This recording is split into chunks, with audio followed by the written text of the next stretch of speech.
नमस्कार दोस्तों, learning path channel पे आप सबका स्वागत है। मैं चंद्रकांत झा आप सबका हार्दिक अभिनंदन करता हूं। दोस्तों, आज हम संविधान सभा के भाग 2 को देखेंगे और यहां पे हम शुरुआत करेंगे संविधान सभा की प्रथम बैठक के साथ। तो दोस्तों, संविधान सभा की प्रथम बैठक 9 दिसंबर 1946 को नई दिल्ली के चैम्बर काउंसिल के पुस्तकालय भवन में हुई थी।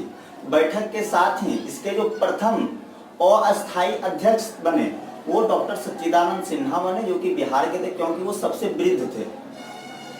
और उसके जो फिर 11 दिसंबर को संविधान सभा की बैठक में डॉक्टर राजेंद्र प्रसाद को अस्थायी अध्यक्ष के रूप में निर्वाचित किया गया। इस प्रकार से संविधान सभा का जो शुरुआत हुई, बहस की जो शुरुआत हुई, बैठक की जो वास्तविक शुरुआत अगर कहा जाए तो 13 दिसंबर 1946 को जवाहरलाल नेहरू जी के द्वारा उद्देश्य प्रस्ताव के साथ हुई।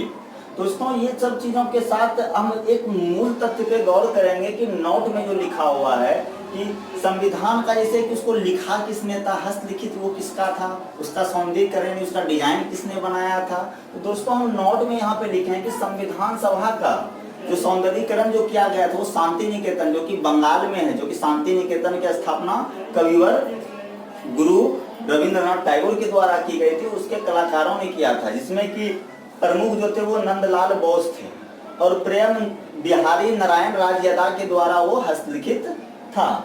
इसके बाद देखते हैं दोस्तों कि संविधान सभा में, जो कि हम पिछले वीडियो में हम बताए थे कि अंतरिम सरकार में शामिल होने के बावजूद भी मुस्लिम लीग ने बैठक का बहिष्कार किया था। तो बैठक के बहिष्कार होने के कारण संविधान सभा में जब भारत का विभाजन हो गया तो उसके बाद जो उसके कुल सदस्य रह गए थे वो 299 रह गई थी, जिसमें देशी रियासत की संख्या 93 से घटकर 70 हो गई और उसमें महिला सदस्य कुल 15 थे। जनजाति यानी ट्राइब, जिसको शेड्यूल ट्राइब कहते हैं यानी एसटी की संख्या जो थी वो 33 थी। और संविधान सभा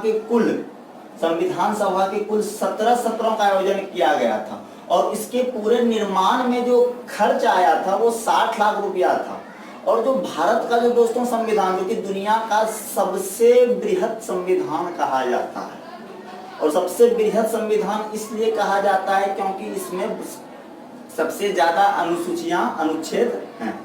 और इसका जब दोस्तों जो संविधान बनाया गया था भारत का, तो भारत का संविधान बनाने से पूर्व 60 देशों के संविधान का अवलोकन भारतीय संविधान सभा के सदस्यों के द्वारा किया गया था। याद रखिएगा दोस्तों, 60 देशों के, जो कि विभिन्न देशों के संविधान से बहुत सारे स्रोत लिए गए हैं, जो कि हम नेक्स्ट वीडियो में बताएंगे। उसके अलावा है दोस्तों इसमें कुल समय कितना लगा, तो कुल समय जो लगा वो आपका 2 वर्ष 11 माह 18 दिन।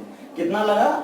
2 वर्ष 11 माह 18 दिन। संवैधानिक सलाहकार जो थे BN राव थे और संविधान सभा के जो सचिव थे वो HBR अयंगर थे। दोस्तों, ये 4 चीज को एक जगह आप लोग नोट कर लीजिएगा कि अस्थायी अध्यक्ष जो थे वो सच्चिदानंद सिन्हा। याद रखिएगा दोस्तों कि अस्थायी अध्यक्ष डॉक्टर सच्चिदानंद सिन्हा, क्योंकि वो उस समय के सबसे वृद्ध थे, वृद्ध सदस्य यही थे।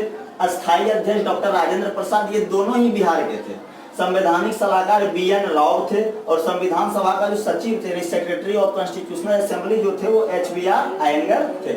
उसके अलावा दोस्तों उसमें समिति बनाया गया, यानी समिति, अलग अलग समितियां बनाए गए, उसके अलग अलग अध्यक्षों का चयन किया गया ताकि वो उस विभाग के उस समिति का क्रियान्वयन कर सके, उस पर कार्य कर सके। तो दोस्तों, हम दूसरा जो पार्ट बनाए इसमें आज कि संविधान सभा की प्रमुख समितियां एवं उनके अध्यक्ष।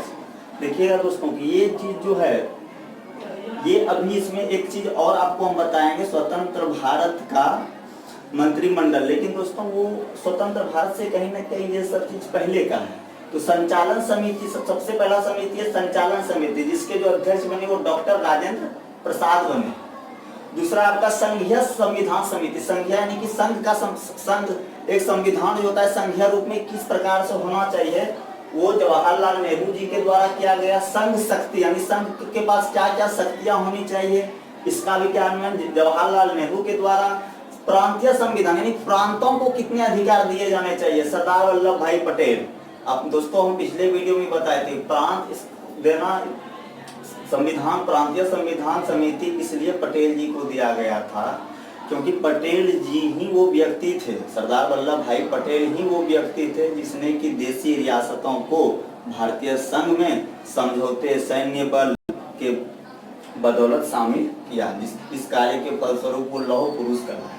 तो उसके अलावा मौलिक अधिकार, यानी मौलिक अधिकार क्या क्या होने चाहिए? अल्पसंख्यक अधिकार। अल्पसंख्यक कहने का तात्पर्य दोस्तों हिंदू छोड़ के जितने भी धर्म थे भारत में, जैसे आपका इस्लाम, जैन, सिख, बौद्ध, ईसाई, पारसी, उन सभी के अधिकार के लिए जनजातीय संबंधी परामर्श के लिए जो समिति बनाई गई थी उसके भी अध्यक्ष कौन थे? सरदार पटेल।